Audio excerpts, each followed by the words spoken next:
네, 반갑습니다. 다시 찍어야 될 것 같아요. 앞에 찍었던 게 다 날아가가지고 다시 좀 찍도록 하겠습니다. 저번 시간에 이야기를 했었던 것이 다시 하려니까 쉽네요. 자, 저번 시간에 이야기했던 것이 229페이지에 이상기체 법칙 유도 이거에 대해서 이야기를 하면서 이 식에 대해서 우리가 유도를 했었습니다. 자, 그런데 이 식유도에 대해서 다시 조금 더 설명을 좀 하도록 하겠습니다. 이 식이 지금 압력에 대한 것이 3분의 2 곱하기 이제 V분의 N, NA, 그 다음에 2분의 1 MU 제곱 바 이런 식으로 되어 있어요. 자, 여기에서 V는 부피를 의미하는 것이고, 얘는 몰수고, 얘는 아보가드로 수고, 얘는 기체 분자 한 개의 질량, 그 다음에 얘는 제곱 평균 속도. 자, 이거에 대해서 이야기를 하는 겁니다. 자, 그런데 이걸 어떻게 유도를 하느냐. 자, 저번 시간에도 뭐 이야기했지만 저번 시간에 조금 뭐 이래저래 설명이 좀 끝부분에 안 된 것 같아서 다시 좀 이야기를 드리도록 하겠습니다. 자, 우리가 지금 봤을 때 기체 분자 한 개가 X축 방향으로 운동한다라고 가정을 해봅시다. 자, 그러면은 우리가 이것에 대한 운동량을 이야기를 하면은 MVX 이렇게 이야기를 할 것이고, 이거는 충돌하기 전이라고 생각하면 될 것 같아요. 자, 이쪽에 벽이 이렇게 있는데 여기에서부터 출발해가지고 이렇게 부딪힐 때까지의 운동량, 이것을 MVX 이렇게 되고, 부딪힌 후에 이만큼 돌아오는 것을 우리가 그러면 속도가 반대가 되니까 마이너스 MVX 이런 식으로 운동량을 표현할 수가 있을 거예요. 자, 그렇기 때문에 우리가 이것에 대한 것, 이 X축 방향으로 운동하는 것, 이걸 가지고 우리가 생각을 해본다면은, 자, 충돌 전에 MVX, 충돌 후에 마이너스 MVX 해가지고 이것에 대한 변화량은 이게 델타 P 하면은 P 나중 빼기 P 처음 이렇게 되는 거니까, 충돌 후 것을 먼저 쓰고 빼기 충돌 전 이렇게 하면은 마이너스 2MVX 이렇게 표현을 할 수가 있겠죠. 자, 그런데 이 벽이 받는 충격량, 우리는 벽이 받는 충격량만 고려하기 때문에 고려함으로 이제 운동량의 변화, 그러니까 델타 P 구한 곳에서 부를 빼고 생각을 하는 것입니다. 자, 이렇게 생각을 할 수가 있고, 자, 그리고 나서 우리가 지금 충돌 빈도 이거에 대해서 이제 이야기를 하는데, 자, 충돌 빈도라는 것은 우리가 단위 시간당 충돌 횟수 이렇게 표현을 할 수 있을 거예요. 자, 그런데 단위 시간당 충돌 횟수 이것을 하려면은 일단은 한 입자가 한쪽 팩과 충돌하는 시간 간격 이거에 대해서 이야기를 할 수가 있어야 되거든요. 자, 근데 시간 간격, 그러니까 델타 T에 대한 내용인데, 이 델타 T는 우리가 어떻게 구하냐. 속도는 원래 시간분의 거리예요. 그럼 이 시간이랑 속도랑 자리 바꿈을 일으키면은 시간은 속도분의 거리가 될 겁니다. 자, 그런데 아까 기체 입자 하나가 움직이는 속도, X축상에서 움직이는 속도는 UX라고 이렇게 표현을 했고, VX로 표현해도 됩니다. UX라고 표현했고, 자, 우리가 지금 충돌하는 시간 간격이라고 했으니까 이만큼의 거리가 L인 이러한 공간 속에서 여기에서 출발해가지고 꽝 부딪히고 다시 되돌아오는데 이만큼이면 이동한 거리가 2L이 되겠죠.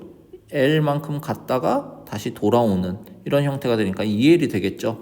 그래서 시간 간격은 속도분의 거리 하면 UX분의 2L 이렇게 될 것이고, 이것은 충돌한 시간 간격인데 이게 단위 시간당 충돌 횟수로 하면은 우리가 2L분의 UX, 2L분의 VX 이렇게 표현할 수가 있을 겁니다. 자, 그런데 우리가 입자 한 개당 단위 시간당 벽에 주는 평균 힘이라고 이야기를 하면 우리가 주는 충격량에다가 단위 시간당 몇 번이나 때리는지 그거를 서로 곱해주면은 평균 힘이 나오게 되겠죠. 자, 그래서 이 MVX, 이 MUX 곱하기 이 L분의 UX, VX 이렇게 해가지고 L분의 vx 제곱 이렇게 표현할 수 있습니다. 자, 그런데 얘들은 입자 한 개라고 이야기를 했잖아요. 근데 우리가 지금 이야기를 할 것은 입자수 n개입니다. 기체분자 하나만 이야기를 하지 않잖아요. 그렇기 때문에 입자수 한 개에 대해서 하는 것이 아니라 n개에 대해서 하면은 n개는 사실 속도가 조금씩 다를 겁니다. 그래서 뭐 vx1, vx2, vxn 해가지고 모두 다를 거예요. 지금 제가 여기에 필기를 u라고 이렇게 표현을 한 것은 교과서상에서 229페이지에 2분의 1 mu 제곱 이렇게 돼 있기 때문에 제가 u라고 표현한 것이지 v라고 생각을 해도 상관없습니다. 뭐 통일해서 쓰기만 하면 돼요. 자, 이 속도가 모두 다른데 이 속도가 모두 다른 것을 이제 우리가 어떤 식으로 통계적으로 처리를 하느냐? 평균 제곱 속도를 활용하게 됩니다. 그래서 식을 변형을 시키면은 F는 L분의 원래는 MVX 제곱 이렇게 된 거였잖아요. 자, 그런데 입자수 n개니까 n을 곱하고 그 평균 제곱 속도 UX 제곱 바 이렇게 해가지고 VX 제곱 바 이렇게 해가지고 평균 제곱 속도를 표현합니다. 그래서 이제 n개가 작용하는 n개가 입자 n개가 단위 시간당 벽에 주는 평균 힘 그것이 이 식이죠. 자, 이렇게 되는데 자, 우리가 구하려고 하는 것은 지금 압력입니다. 압력은 단위 면적당 작용하는 힘이에요. 그런데 이 면적이라는 것은 무엇이냐 하면 길이의 제곱입니다. 그래야 면적이 나올 거 아니에요. 자, 그런데 이 F는 우리가 이렇게 앞에서 구했어요. 이것을 이제 A, L 제곱 이걸로 나눠주는 거죠. 자, 그렇게 하면은 이것은 L 세제곱이 되는 것은 무엇으로? 부피로 전환이 되는 것이죠. 자, 이렇게 이야기를 할 수가 있고 그 다음에 우리가 그 다음으로 고려해야 될 것은 여기 UX 제곱바 UX 제곱바 얘 같은 경우는 우리가 실질적으로 기체 입자들이 지금 X축 상에서만 움직이는 게 아니잖아요. 실제로는 X축, Y축, Z축 3차원적으로 이렇게 운동을 하는 것입니다. 그래서 실질적인 제곱 평균 속도 그거를 평균 제곱 속도를 생각하면 U 제곱 또는 뭐 V 제곱 이렇게 해가지고 이퀄 UX 제곱 바 그다음에 UI 제곱 바 UZ 제곱 바 이렇게 해가지고 하고 이 크기는 다 똑같다라고 하면은 우리가 3UX 제곱 바 이런 식으로 표현할 수 있을 거예요. 자, 그러면 우리는 이 UX 제곱 바 이것을 어떻게 3분의 1 U 제곱바 이렇게 표현을 할 수 있죠. 그러면은 여기에 지금 P 이퀄 3분의 1 곱하기 U 제곱바 그리고 V, N, M 이 식이 다 튀어나오게 되죠. 자, 그런데 우리 교과서에 나오는 식과는 조금 다르죠. 교과서에서는 지금 N, NA 이렇게 되는데 여기에는 우리가 N개라고 얘기했잖아요. 이것은 무엇을 의미합니까? 몰수에다가 아보가드로 수를 곱하면 전체 개수가 되겠죠. 맞죠? 그래서 N, 스몰 n 곱하기 아보가드로 수 이것을 대입을 하면은 식이 이렇게 나옵니다. 자, 그런데 우리 교과서에 나오는 것은 2분의 1 mv제곱 해가지고 이런 식으로 운동 에너지를 강조하다 보니까 여기 2분의 1을 넣게 되는 것이고 이거를 상쇄시키기 위해서 앞에 2를 표현해 준 거죠. 이렇게 해가지고 압력에 대해서 이야기를 할 수가 있습니다. 자, 이러면은 229페이지 내용은 된 것이고요. 제 230페이지 내용 230페이지에 지금 그 하이라이트 되어 있는 평균 운동 에너지 이퀄 2분의 3 RT 이 식이 어떻게 유도가 되는지 그에 대해서 한번 이야기를 좀 해볼게요.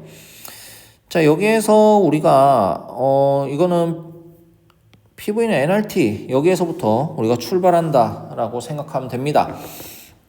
PV는 nRT에서 출발하는데 이 식을 조금 변형을 하면은 n분의 PV는 RT 이렇게 하고 여기에서 압력은 우리가 앞에서 구했었던 유도해냈던 이 식을 그대로 씁니다. 그 다음에 그러면 n분의 v가 남게 될 거 아니에요? 그것을 곱해줍니다. 이것이 RT와 똑같다. 그런데 여기에서 봤을 때 어떻습니까? 이 몰수와 이 몰수는 서로 약분이 되고요. 그 다음 전체 부피 약분이 됩니다. 자, 그러면은 식이 무엇이 남냐 하면은 식을 정리를 하면은 아보가드로 수 곱하기 2분의 1 nv 제곱바 이렇게 되고 이것이 2분의 3 RT와 같다 이렇는데 지금 여기에서 이야기를 하는 것이 무엇이냐? 이것은 몰 단위 기체 분자의 평균 운동 에너지를 의미한다. 그것이 2분의 3RT. 그래서 지금 여기 파란색으로 하이라이트된 이 내용이 교과서에 하이라이트된 230페이지에 유도되어 있는 이 식이 되는 것입니다. 자, 이거에 대해서 이제 이야기를 하는 것이고, 자, 그리고 나서 230페이지에서 231페이지까지 제곱 평균근 속도에 대해서 이야기가 나옵니다. 제곱 평균근 속도. 제곱 평균근 속도는 이게 이쪽에 교과서에 적혀져 있는 내용만 보면은 이게 도대체 뭔 내용인가 이렇게 생각을 할 수도 있어요. 도대체 왜 이런 속도를 쓰는 것인가 이거에 대해서 이야기를 하는 건데 일단은 우리가 한번 생각을 해본다면 제곱 평균 속도가 의미하는 바는 사실 기체 입자들이 이 정도 속도로 움직이면은 평균 운동 에너지가 맞아떨어진다 이것에 대해서 이야기를 할 수 있는 속도예요. 그러니까 분자 운동 에너지를 설명할 수 있는 대표적인 속도 단위이다 라고 생각하시면 돼요. 이것을 예시를 좀 들어서 얘기를 드려볼게요. 여기에 교실에 3명의 학생이 있다라고 칩시다. 3명의 학생이 있는데 한 명은 가만히 있어요. 멈춰 있으니까 0m/s 이렇게 이야기를 할 수 있을 거고 두 번째 학생은 3m/s로 움직여요. 세 번째 학생은 역시 3m/s로 움직이는데 2번 학생과는 방향이 정반대로 움직입니다. 그래서 마이너스 3m/s로 움직여요. 그러면은 평균 속도는 우리가 이 3명의 평균 속도를 따지면은 단순하게 하면은 0m/s로 마치 멈춘 것처럼 보입니다. 근데 이 실질적으로 멈춰 있는 사람은 하나일 뿐이고 이 둘은 어때요? 움직이고 있죠. 그러면은 우리가 에너지적으로 본다면은 평균 속도가 0이면 에너지도 역시 0이 되어야 합니다. 근데 실질적으로 여기 교실에 3명이 이렇게 있는 것은 무엇을 의미합니까? 운동을 하고 있고 운동 에너지가 존재를 한다는 것이죠. 자, 이때 우리가 사용할 수 있는 속도의 단위, 속도 개념이 제곱 평균근 속도입니다. 이것은 루트 이렇게 해놓고 전체 수분의 값의 제곱들 이렇게 해가지고 계산을 할 수 있어요. 아까 전에 교실에서 3명 그 0m/s, 3m/s, 마이너스 3m/s 이렇게 되는 이것에 대한 제곱 평균 속도를 구하면 이런 식으로 구할 수 있고 이거는 2.45m/s 정도 된다. 에너지적으로 따졌을 때 에너지적인 평균 속도가 2.45m/s 정도 된다 라고 이야기를 할 수 있는 겁니다. 자, 그렇다면은 지금 여기에 우리 교과서 231페이지에 하늘색으로 하이라이트 되어 있는 이 식은 어떻게 유도될 수 있는가 이거에 대해서 지금 이야기를 하는데 이것도 역시 PV는 nRT 여기에서부터 출발을 합니다. PV는 nRT 여기에서 출발하는데 아까 전에 이제 P를 구한 것이 다시 해야 되네. 자, 여기에서 아까 전에 했던 것을 보시면은 자, 다시 지워보고 해보도록 합시다. 아까 전에 우리가 식 구한 것은 3분의 2 곱하기 V 그 다음에 NA 2분의 1 NV 제곱바 이렇게 된 거잖아요. 자, 여기에서 2분의 1 이거 약분시키고요. 그 다음에 여기에서 N 곱하기 NA 이거는 전체 라지 N이랑 분자 개수랑 똑같다라고 했죠. 우리가 전체 개수는 몰수 곱하기 아보가드로 수 이렇게 되는 거잖아요. 맞죠? 이렇게 된 것이니까 우리가 이것을 라지 N으로 표현해 준 거예요. 그렇게 해가지고 3분의 1 곱하기 V분의 라지 N 곱하기 M V제곱바 이런 식으로 우리가 표현을 한 거였어요. 자, 그런데 이것이 P 값이고 여기에 V 값을 역시 PV니까 이 V가 이 V예요. 자, 이렇게 되는데 여기에서 약분이 일어나죠. 약분이 일어납니다. 이 V와 이 V는 약분이 일어나고, 자, 그 다음에 이 NRT라고 했는데 NRT 이 몰수잖아요.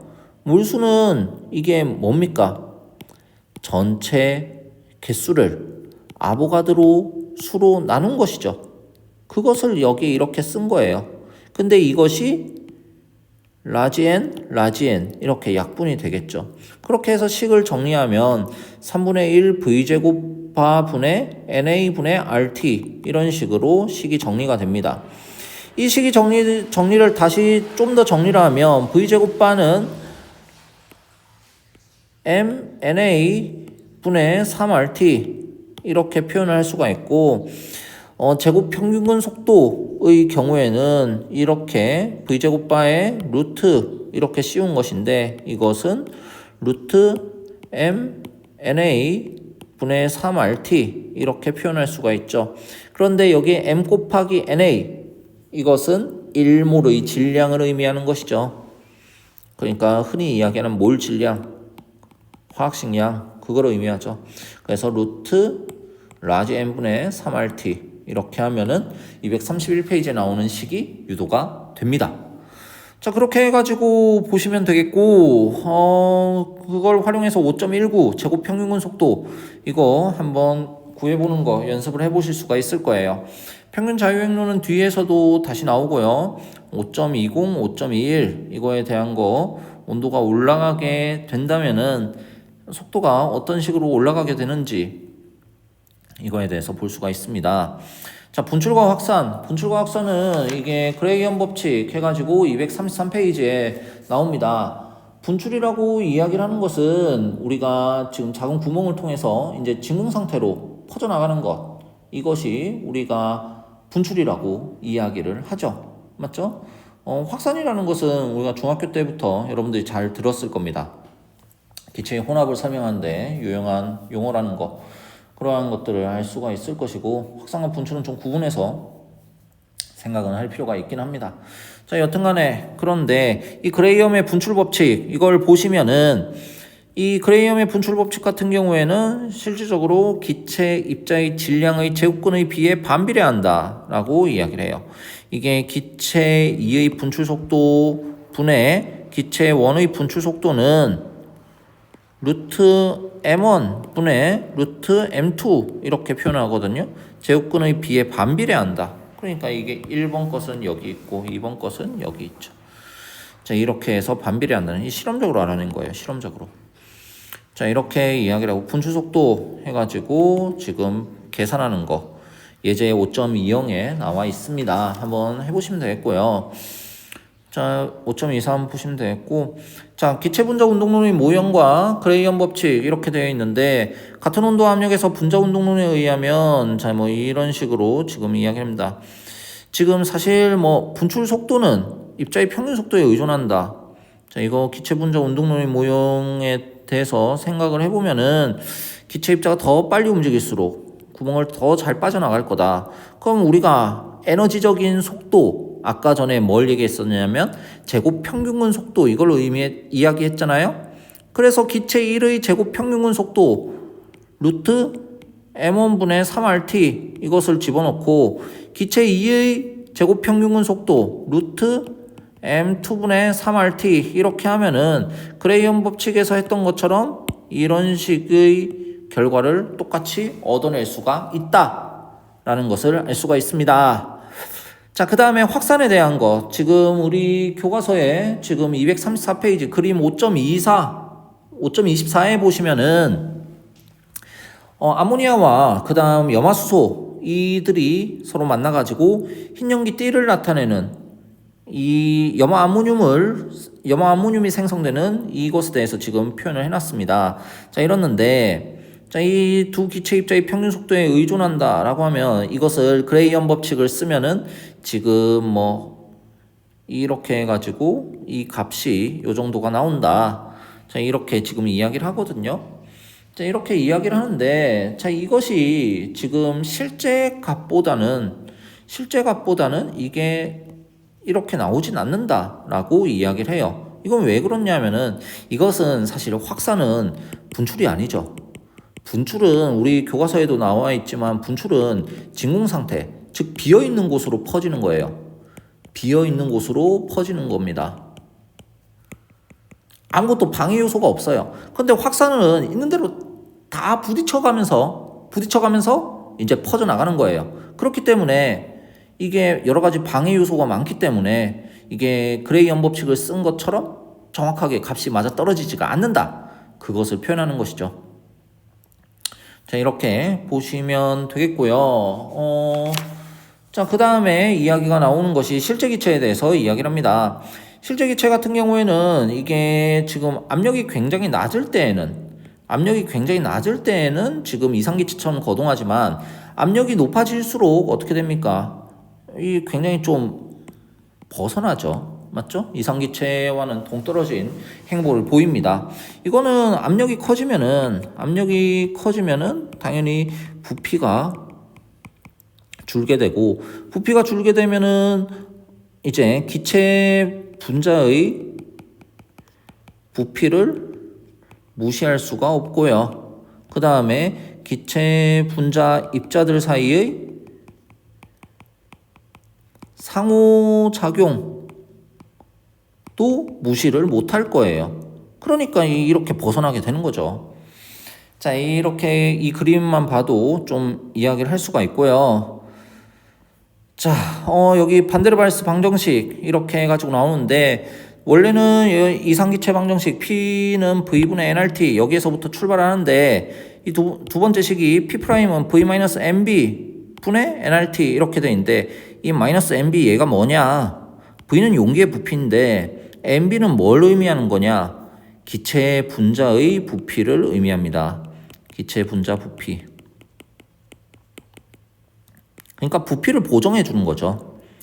부피를 보정한 것이고, 자, 그 다음에 압력 역시 이제 어떻게 한다? 보정이 들어가야 된다. 왜냐하면 기체 입자 간에는 상호작용이 있다. 주로 많이 언급을 하는 것은 인력에 대해서 이야기를 하죠. 즉 상호작용 이것을 보정을 해줄 필요가 있다. 실제로 인력이 아예 없지는 않을 거 아니에요. 특히 압력이 가해지면 가해질수록 아까 전에도 얘기했지만 기체 분자 간의 상호작용이 커질 거니까, 그래서 압력도 보정을 해야 된다.